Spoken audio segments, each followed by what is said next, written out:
Welcome. You're listening to The Best of Investing. I'm your host, Edward Brown, and my two co-hosts, Mark Hunt and Nam Phan, are off today, but we do have a special guest. We're going to introduce in just a second here. Our phone number is 888-912-1190. Use that number to answer the trivia questions for a 5-pack tanning certificate given away during this show. That certificate's not sponsored by the radio station, but by Tan Bella Tanning Salon with 2 locations in San Francisco and 1 in Marin. And make sure you answer the trivia questions because the tanning certificate is worth over $100, and we're going to give away 3 of them, 1 at each commercial break trivia question. Now, and the theme today is entertainment trivia. And our special guest, we've had him on before, so we want to invite him back because he's so good. Michael Brouse, who is a reverse mortgage specialist. Michael, welcome back to The Best of Investing. Hey, Edward, thank you for having me on again. All right, you're very welcome. Now, you had sent me an email with a lot of very interesting topics, and I'm going to let you go ahead and take it away. Yeah, so what's on the top of a lot of people's mind right now that are in the mortgage lending space or real estate sales or buying a home is what's happened with the interest rates. Yeah. And what's happening in a nutshell is you're well aware of, and the funny thing is that the story that you hear on the news isn't always in line with really what's happening. So I'm not here. Well, what I mean is, like for instance, I could name names, but for a few years there's been one announcer or not an anchor, but Fox News, not throwing Fox News under the bus, but she specifically has said and talked about a housing boom, like for the last 3 years, or a housing bust.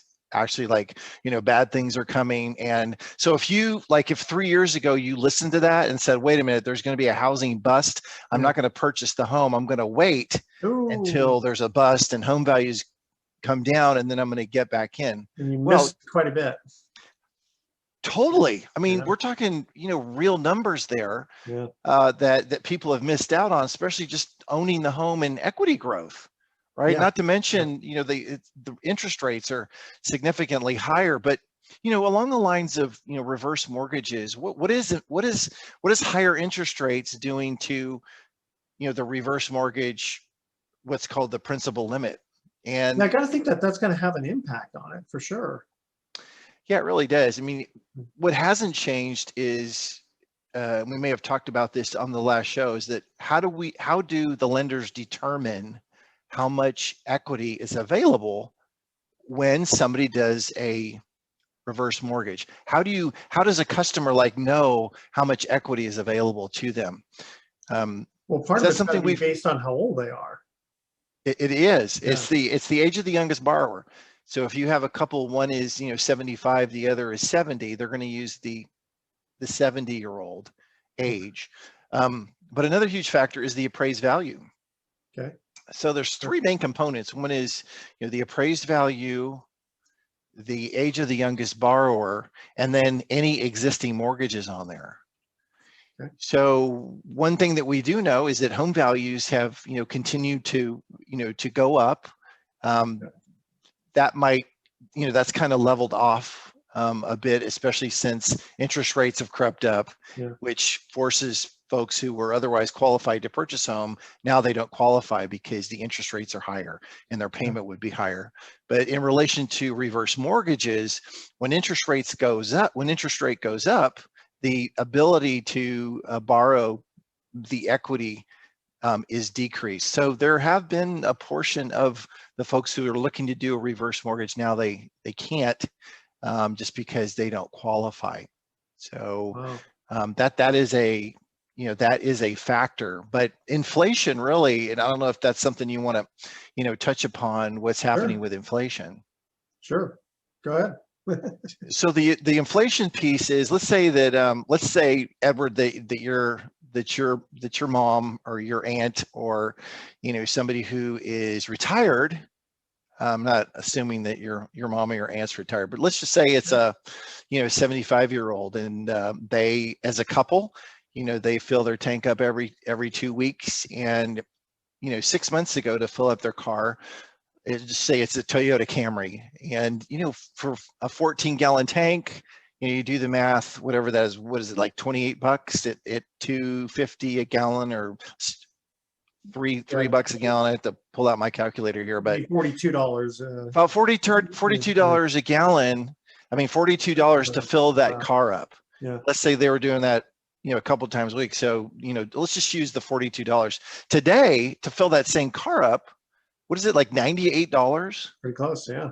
So that you say, well, okay, well, that's fine. Like if I'm working, I can just work more, or I can maybe get a second job. Well, if you're retired, what are you going to do? So that's just the fuel.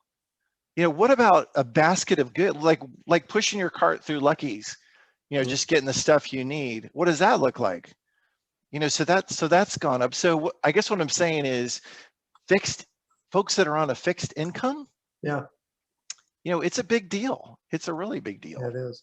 All right, tell you what, we're going to cut to our first commercial break. When we come back, we're going to continue on talking a little bit about reverse mortgages and what's going on in the real estate and interest rate market. And today's trivia theme is entertainment trivia. So here's our first trivia question. Again, Michael, if you know the answer, don't say anything till we get back, all right? What famous musician married his third wife, Nancy Shevell, in London in 2011? Now, I didn't know this third wife. I knew the first two, but I didn't know this third one.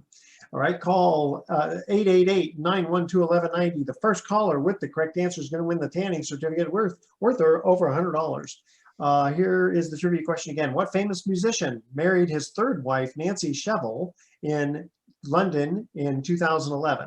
Stay with us. Best of Investing. I'll be right back. Welcome back to the Best of Investing. Edward Brown here along with my special guest, Michael Brouse. Let's see, first trivia question. What famous musician married his third wife, Nancy Shevell, in London in 2011? Paul McCartney. I didn't know he was married a third time. I remember the first one he married, he was just absolutely in love with, and she died of cancer, and Linda, I think. And then Haley, I think, is who he married, and that was a disaster. I didn't know he got married for a third time, and he's 80 years old now. Holy smokes. I'm sorry, Edward. Are you speaking of Sir Paul Sir, McCartney? that's right, Sir Paul McCartney. That is correct. All right. So, Michael, we're talking about what's going on in interest rates, how they're affecting reverse mortgages. You had something here about two becoming one. You kind of teased me with that, but go ahead and tell the audience what you're thinking of. Yeah, when folks get married, I mean, go back to when, if you're married or you were married, go back to the day that, you were saying your vows or a version of the vows. The concept was about two becoming one, right? Two becoming one. And then once you become one, you begin on this journey together. And, at some point, there's talk of retirement. Okay. There's talk of retirement. So two become one, they join forces, and they set a common goal, and they travel down this path to one day where they can, be in transition, not work anymore, and begin to retire. Well, sometimes what happens is one of the spouses passes away. So it's kind of it's not a play on words. It's just like when two become one. So let's say that there was a couple, in their 70s, they had a bit of Social Security coming in. They had maybe a pension. Home is paid off, but one of them passes. Yeah. So the widow begins to look at the finances and realizes that 2/3 of the income is now gone with the passing of the primary wage earner at the time they were working. So it's a real deal. So two become one. What happens when two become one? What happens when one of the spouses passes away and the other is left in the home the expenses haven't, really dropped. There's still, the upkeep with the home. There's still certain things, and so that's kind of the idea there. What happens when two become one? Okay, because I know it goes back to biblical times of two becoming one. That's what in Genesis. Yeah, Then I guess what they have to do is kind of do what Noah did when he didn't retire. I mean, it was 600 years old when he started building the ark. So nope, yeah. time to go to work, sweetie. All right. My pastor years ago, before I got married, there was kind of this, I guess you call it mandatory counseling. Yes. Got us together and began to talk to us. And he said, Mike, let me give you a bit of advice. I said, oh, okay, what's that? He says, once you tie the knot, don't pick at it. And I've kind of taken that, to heart. In 29 years in September, we're coming up on our anniversary. So, wow. it's I'm going on third. Yeah. And they say it's weird that people start to look like their spouses, but they also start to look like their pets. So. I'll tell you something interesting. Before I got married, I was fairly successful in my career, and my wife had just graduated college, so she didn't really have a whole bunch. And I remember our assistant pastor, he was an attorney. And so I went out to dinner with him one time, and I asked him about, actually his name was Mike too. And I said, I'm kind of curious, Mike, what do you think about prenups? And he said, well, I'm not necessarily against them, but he says, psychologically, you're kind of like 1 foot in the marriage and 1 foot out. So he says, just think about that. And so I thought long and hard about that, and realized, what, a prenup probably was not the right thing to do. And now, I mean, after having kids and being married so long, probably wouldn't matter anyway, Right. Psychologically, it didn't feel like, okay, you got this out. And I think that's one of the problems sometimes with people who just decide to live together instead of getting married. They figured, well, here, if something goes wrong, I can just get out really quickly. Yeah. Well, that doesn't leave you the commitment feel to it. And that's our psychology 101 for the best of investing. No, I mean, you know what? It's a big deal. And the reason I say that is because, managing finances as a couple is pretty, it can be tricky. It can be tricky, especially if, they say that two worlds are colliding, right? Like your wife was brought up, and then, then you were brought up, and you had some experience before you were married. Yeah. She had some experiences before she was married, and then you all come together, and you really have to come to agreement. Now, I know that there are couples that each one has their own account. Yeah.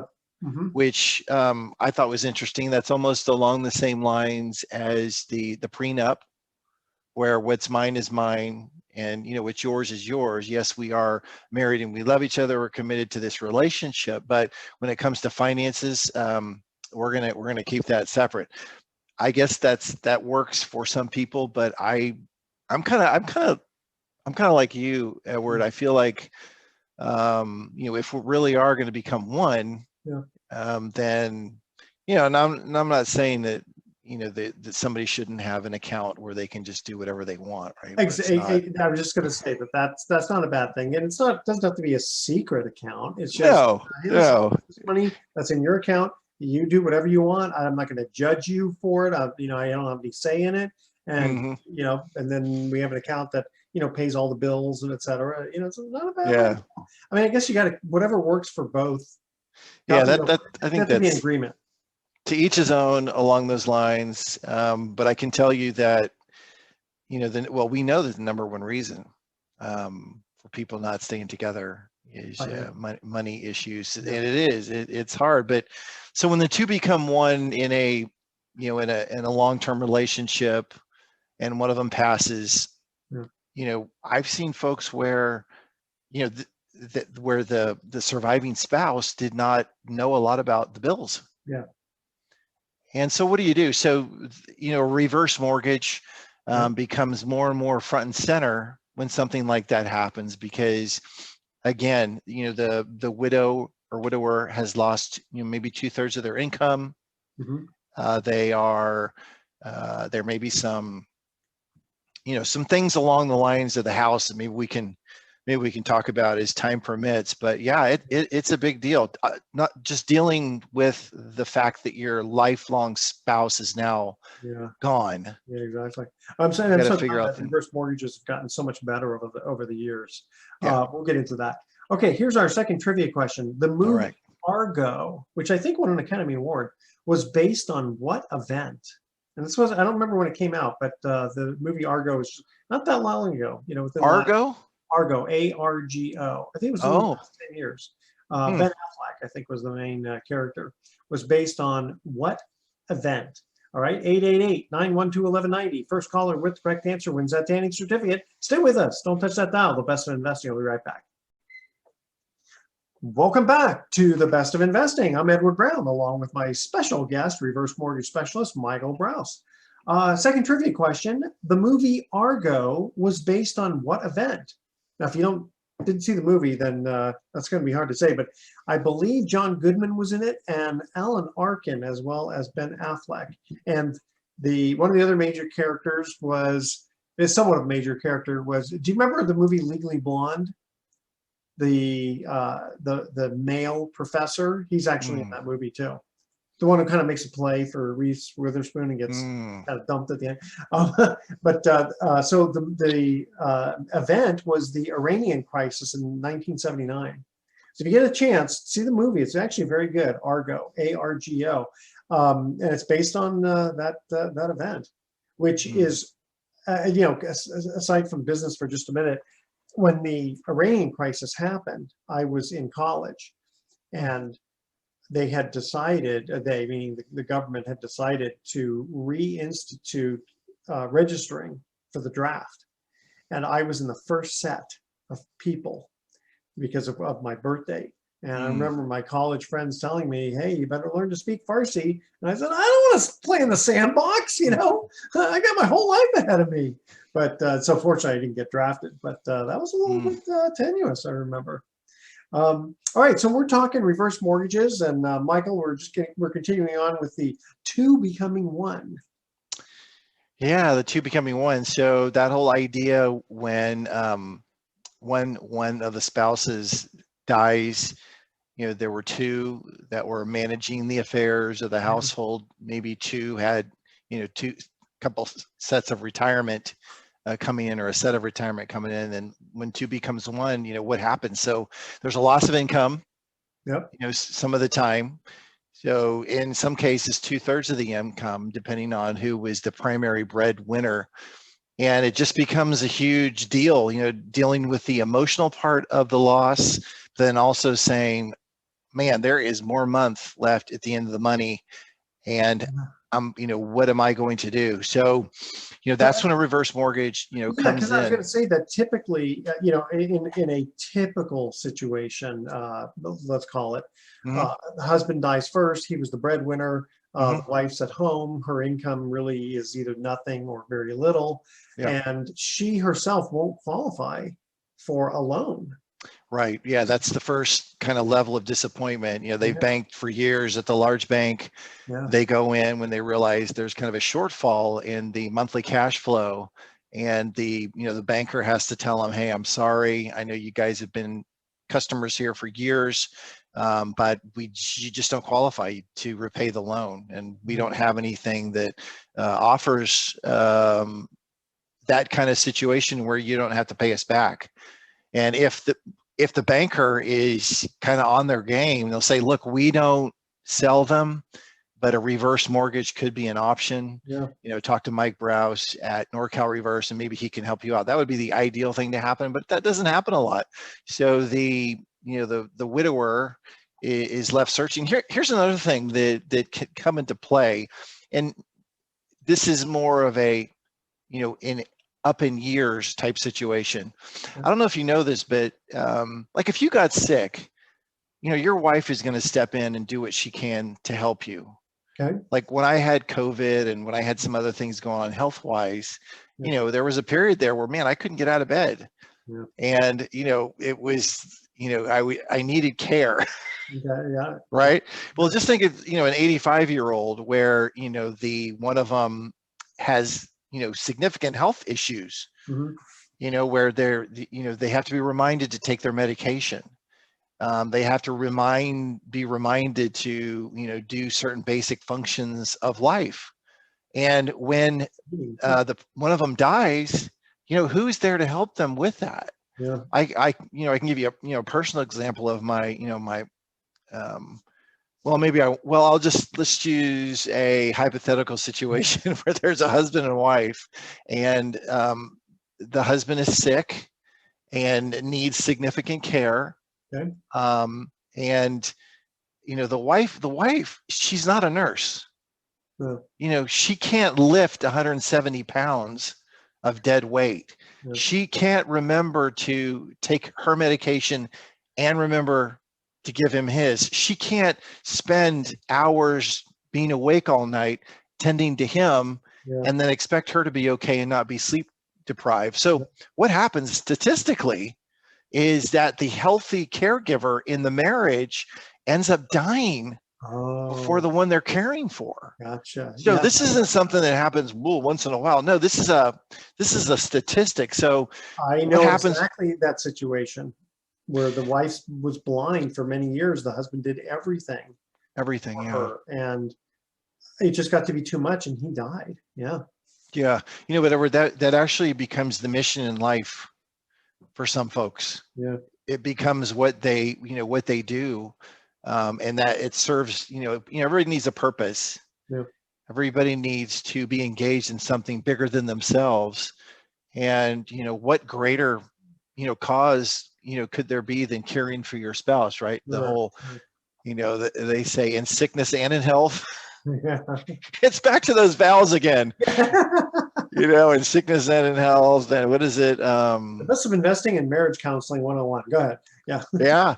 Well, you know, I kind of feel like the building blocks of any, you know, civilized nation is the family. Absolutely. And that's, you know, one of the reasons I got into lending, which may sound, well, wow, how do you connect those dots, Mike? Well, look, every day, you know, I'm impacting the family because I'm helping them figure out their money situation. And then, you know, a lot of people don't know, but the number one reason for suicide is having no hope around money.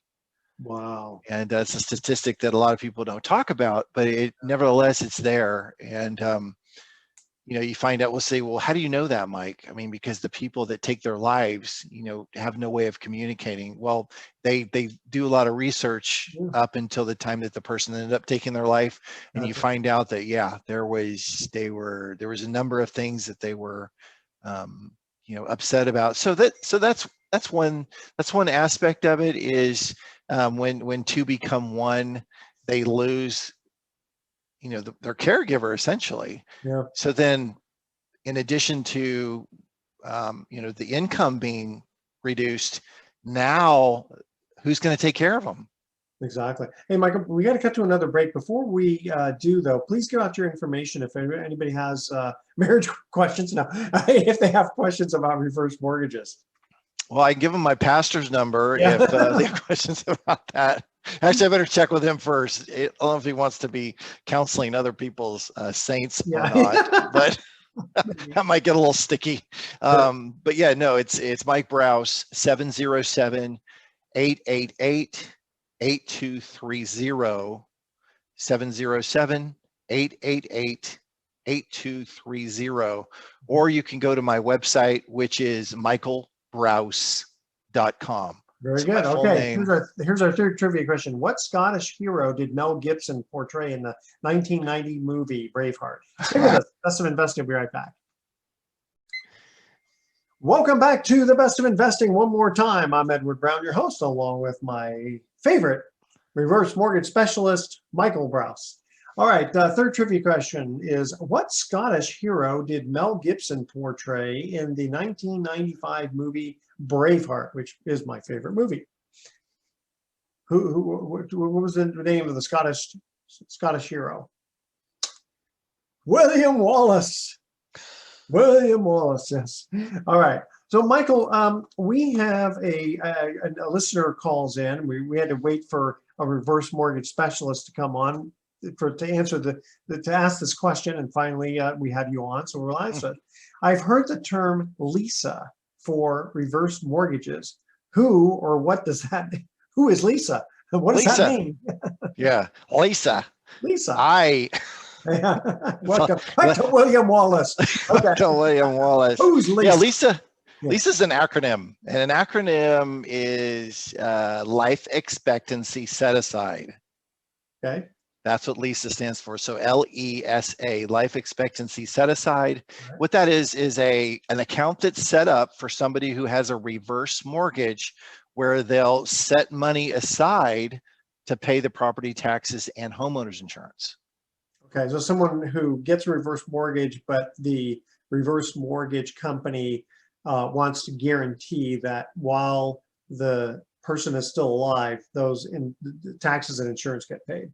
Yeah, and honestly, that sometimes comes into play when a borrower is credit challenged. Got it. Yeah, because I mean that happens, with again either bad credit or no income, and yet you don't want to have the person lose their house, and so the reverse mortgage, if they give them all the money at once, how do you know they're going to pay the taxes and insurance? Yeah, they don't. Yeah, that is interesting, and really, these loans are not credit score driven. So if somebody was discouraged from applying for a reverse mortgage because they felt like they had bad credit, I would discourage them from being discouraged. Okay. In other words, I would encourage them to apply, because number one, it's not credit score driven, and number two, you don't have to prove the ability to repay the loan. Yeah, because there are technically no mortgage payments. That's the whole. There's no minimum payment required. But let's say that somebody comes to us and they've been late on their property taxes. So that's an instance where, it wouldn't be an option. The lender would say, no, we've got to have a LISA, a life expectancy set aside. And it's not just 1 year, Edward, as you know, right? With a traditional mortgage, I think we may have talked about this on another show, episode 1 of the Brown and Brouse show. Yeah. You mentioned it's just a convenience to have an escrow account. So in addition to, if you have a mortgage, you have a principal and interest payment, and then you have taxes and insurance, which is another acronym for PITI. Yeah. Some people choose to have that account set up, and it's just easier to manage it. With a reverse mortgage, the lender typically doesn't want to do that. Okay. Because it's something more to manage. Yeah. And it's not just 1 year that they set aside. It could be $40, $50, $60, $70, $80,000 depending upon the age of the borrower. Yeah. And the property tax amount. Yeah. So that's a big chunk. It used to be where you couldn't get a LISA unless there was some issues with your credit. Now you can request it and they will honor it on a case-by-case basis. Now, the thing is, you end up paying interest on that 80, like in that example, 80,000, even though right? That is actually set aside, yeah. And it earns interest as it was in a line of credit. So it's a separate kind of thing, but it doesn't cost the borrower, because it's not actually. Okay, so it's a net zero interest. It is. There's no negative arbitrage. Okay, that's nice. I like that, because you hate the idea of $80,000 being charged, 6% interest and earning 0.1%. Right. Yeah. What minimum age is do you usually see? I'm sure there is a minimum age for reverse mortgages, but how many people are? What is the minimum age? Yeah, 62 for the home equity conversion mortgage. How many 62-year-olds actually get one? A lot. Really? Okay. I have a lot of pre-retirees that say, Mike, look, I like the idea of this. I'm going to go ahead and make payments while I'm working, and I'll make them, as long as I want to, right? Yeah. So as long as I want to. Do they get a line of credit, or do they actually get a loan? They'll usually set up a line of credit, which Okay. actually has a rate of return. So that's another, nice aspect to that. Let's say that they had a small mortgage. They want to go into retirement without a mortgage. So they'll do the reverse mortgage now, maybe 5 years before they retire. They'll get this line of credit, and that line of credit will grow in a positive way. And so there'll be this chunk of money that's just sitting there growing, right, in a good way. And then they'll be making payments on their, their reverse Now, mortgage that they it'll had. grow if real estate increases in value, right? No, it's not based on the value. It's based on the value when they did the loan. So let's say you had a, $750,000 home. Gotcha. If somebody is 62, they would be eligible for, roughly 325 or Okay. whatever half of that But is. every year they're getting Fourthly. closer to death, and so that's why they increase the. No, not really. Basically, when a reverse mortgage is originated, it's based on the age of the youngest borrower and the value at the time, and that's not going to change. So what grows? What grows is this line of credit, Yeah. the rate that's associated with that. So let's say you have an unused portion and it's called a line of credit. Yeah. So it's sitting in an account, but it has a growth component to it that's commensurate with what they're being charged for the money they've borrowed. Now, if they haven't borrowed any money, there's still a growth component. So let's say right now that an adjustable HECM is in the, let's just say 7%. Okay. That line of credit is going to grow at 7%. So if you had 100,000, that'd be 107,000, right, at the end of the year, using rough numbers. So if you have a line of credit of 100,000 and you haven't touched it, right, next year it'll grow to that you could potentially take 107,000. Correct. Really? So then, and it's irrelevant what happens to real estate prices? Correct. Yeah, because it's not based on that, and it's superior to a HELOC, because a HELOC can be canceled or reduced. Yeah. This line of credit is, it's contractually guaranteed to be available. Now, here's one thing that I should clarify. Yeah. It's not like if it's the 107,000 at the end of the year, you can't take that 7,000 and spend it without it going to the other side of the ledger. So if you take 7,000 out, you're going to be paying on that 7,000. It's not like an investment where you put 100,000 in the bank and you earn 5%. No, but you have the ability to borrow. Yeah, and that's what it is. It's technically the increase in the line of credit is allowing you to borrow more of the equity in the home. Why are they, if they don't do appraisals every year? I wonder how they'll. Anyway, I'm going to ask you that question when we cut to right after we get to come back to the break. All right, stay with us. The Best of Investing will be right back. We're going to move some closing comments. Don't touch that dial. Welcome back to the Best of Investing. Last time for today, I'm Edward Brown, your host, along with my special guest, reverse mortgage specialist, Michael Brouse.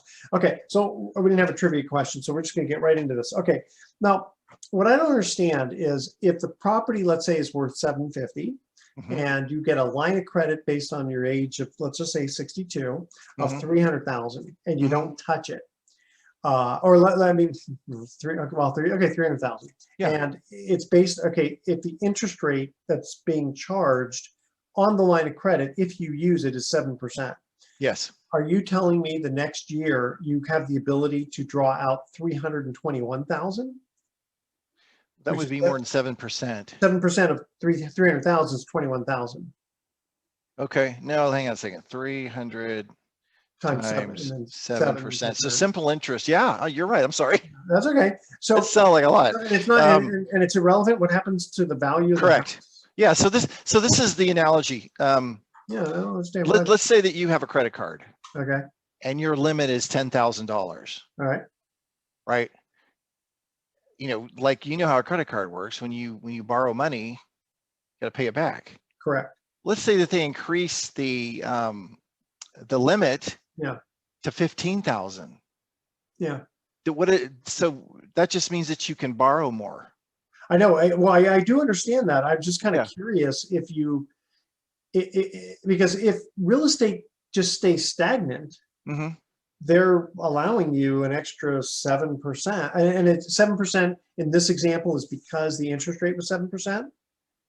That's what you're being charged for the money that you would have That you borrowed. could extract out. Okay, and if the interest rates happen to go up to 8%, you could extract basically 24,000. Yeah. Wow, that amazes me. I mean, they really obviously have to limit how much you can borrow to begin with, because they don't want you to be upside down. Right. It's like half. When you're 62, you're Yeah. allowed to borrow about half.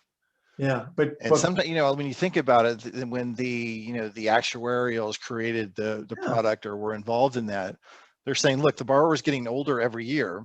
Yeah. Which is taking them closer to the alpha. Yeah, exactly. But if you think about it, though, if the interest rates are 7% in 8 years, that's 100% of whatever the current value. If the price of the house never goes up, that would end up being over 100%. Yeah. So I guess they have to make an assumption that real estate will at least go up a little bit. Yeah, that's amazing. I did not know. I learned something new. Yeah, I didn't know anything about reverse mortgages, but I knew enough. But I didn't realize that. Yeah, it's a very, very attractive feature, and nobody really talks about it when interest rates are low.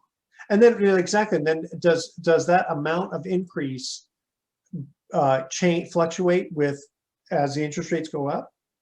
Because you're not locked. In other words, since it's a HECM home equity line of credit, home equity reverse mortgage, basically. HECM, the interest rate will fluctuate. It's not a fixed rate. It will fluctuate. The margin never changes, but the index does. Okay. So if the interest rates go down, then the amount of your growth in the line of credit is going to go down. Okay, so it's tied directly to that. Absolutely. Very interesting. Yeah. Okay, Michael, give out your information one more time before we cut to our thoughts for the day. Yeah, I can be reached at Mike. The website is michaelbrouse.com. And there's a nice calculator on there and some information about reverse mortgages. And you can text or call me at 707-888-8230. Or you can email me at mike@michaelbrouse.com. So michaelbrouse.com, mike@michaelbrouse.com, or phone or text at 707-888-8230. Very good. All right. Here's our thoughts for the day. What's a lawyer's favorite drink? Subpoena colada.